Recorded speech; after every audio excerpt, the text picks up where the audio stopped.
Assalamualaikum warahmatullahi wabarakatuh. My name is Nabia Natasha Binti Husaini.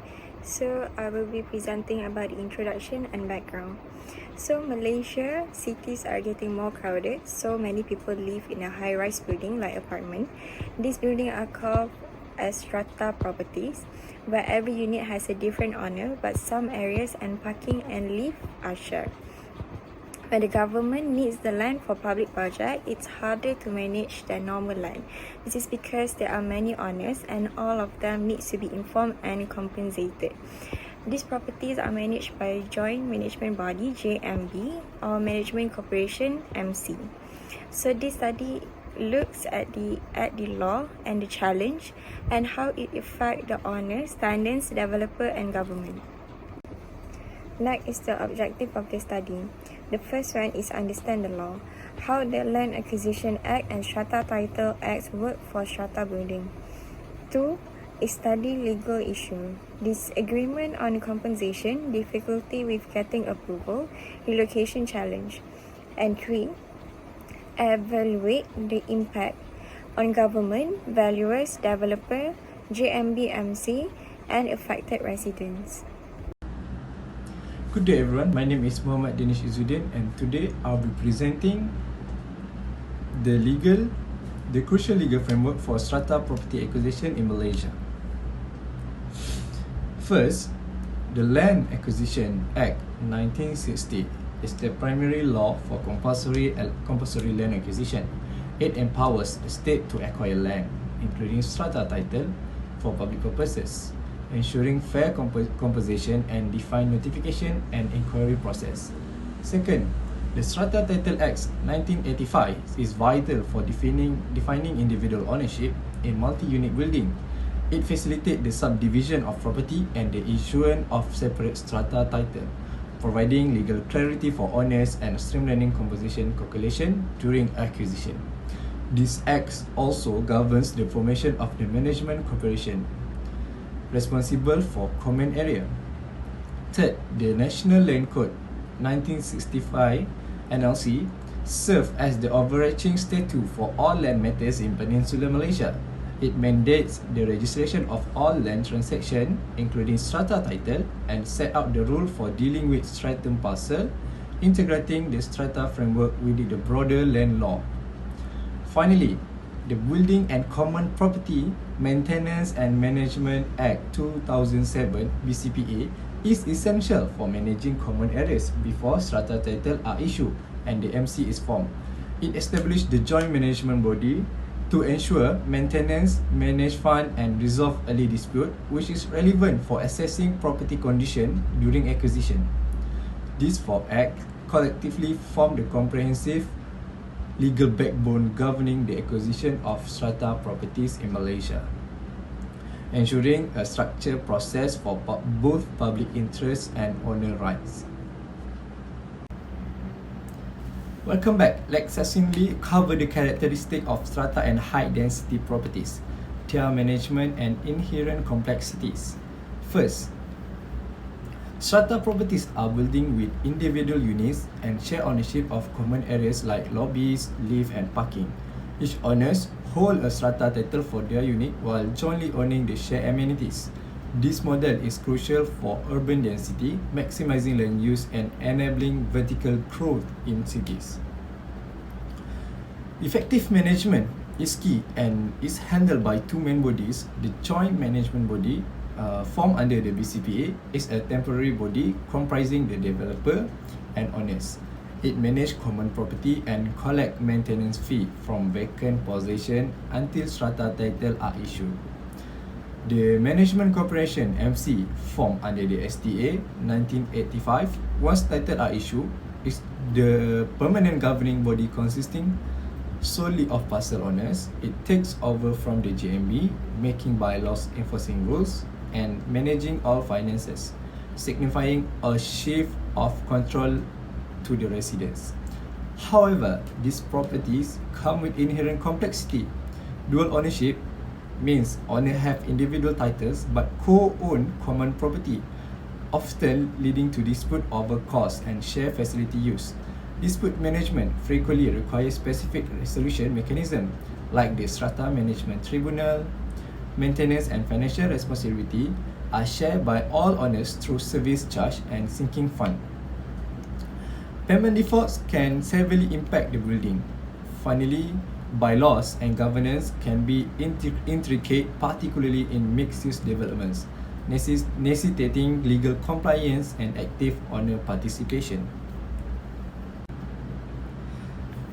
Good day everyone, let's delve into unique compensation challenges in strata property acquisition. This issue largely stems from the complex layered ownership of private unit and shared common areas. First, market value dispute for strata unit are common valuing individual unit is complicated by variation in size, location within the building and condition. It often lacking clear comparable sales. Owner frequently dispute assessment they believe are below market.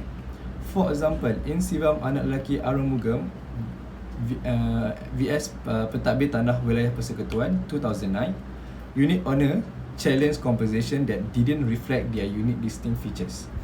Second, disturbance and relocation compensation is complex.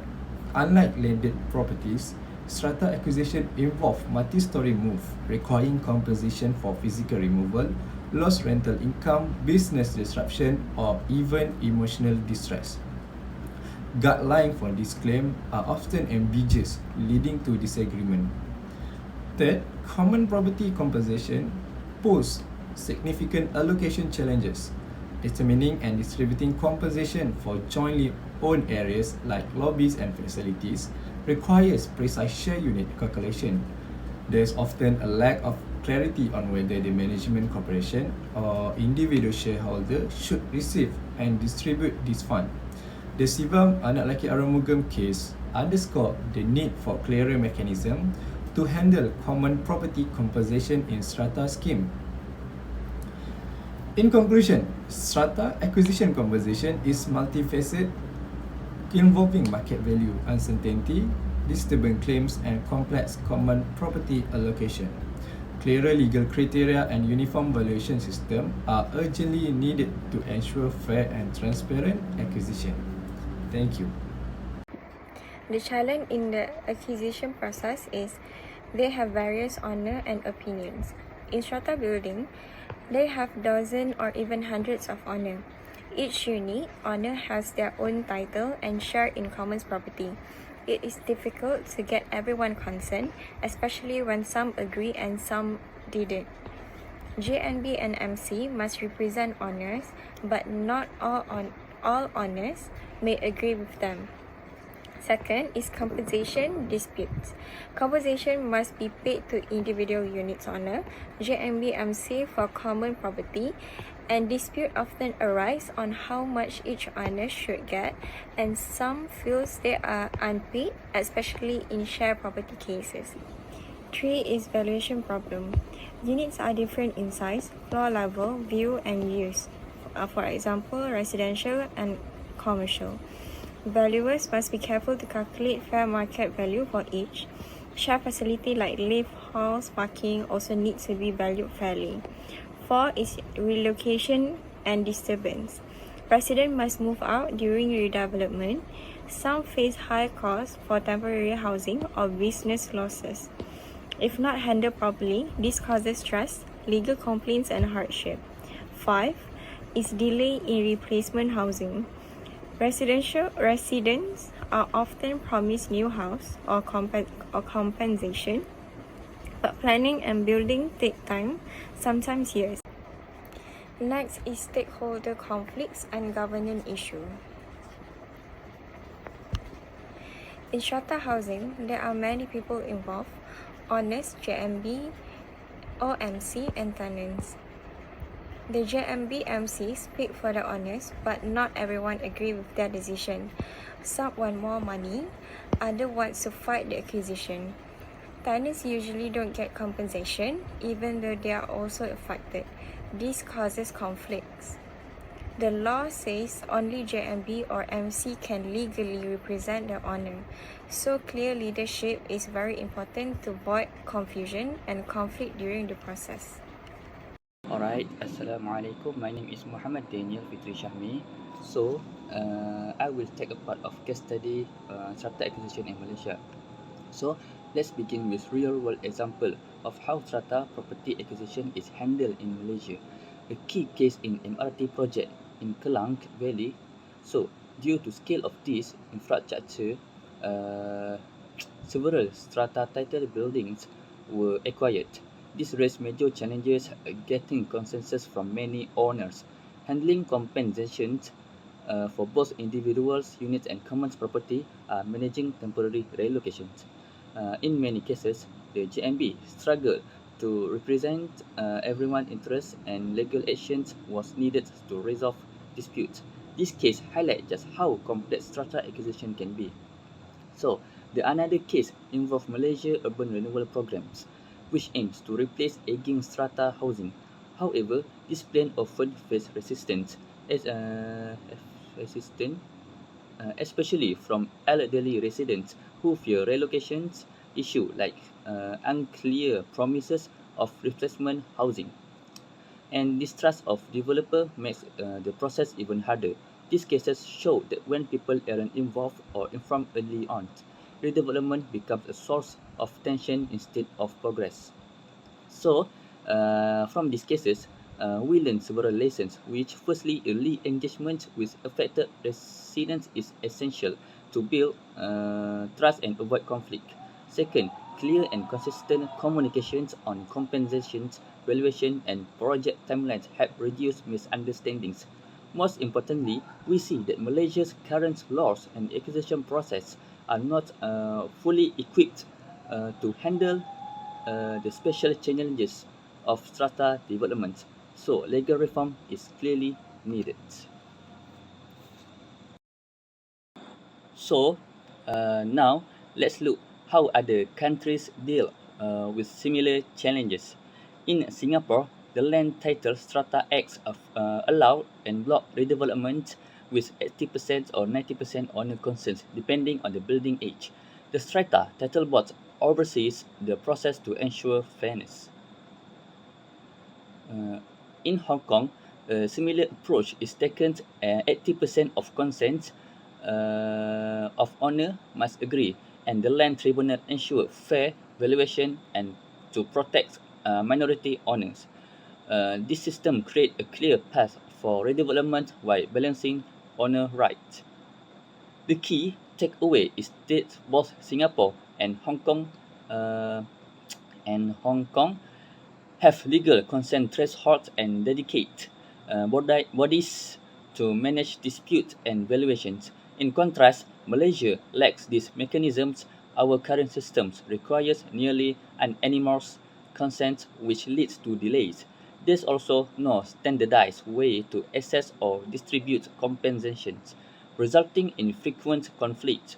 By adopting similar models, Malaysia could significantly improve its approach. Okay, next we go to the proposed policy recommendation.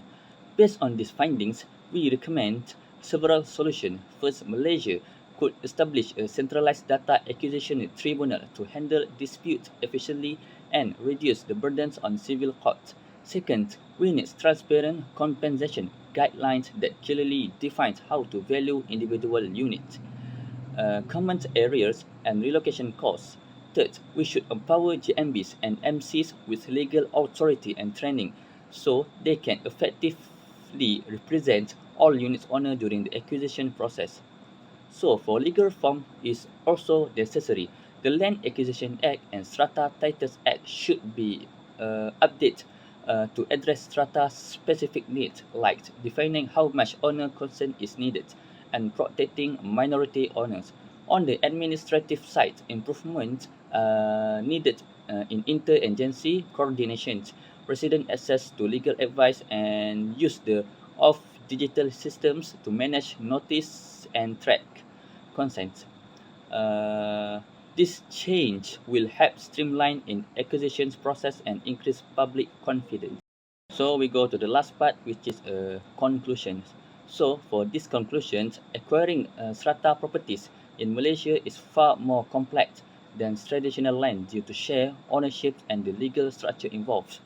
The challenges like consent collection, valuation disputes, and lack of legal clarity are causing delays in development. For Malaysia to move forward with urban redevelopment, we need a modern acquisition framework, one that reflects urban realities, empowers stakeholders, and ensures fairness for all parties involved. And that's all from us. Thank you.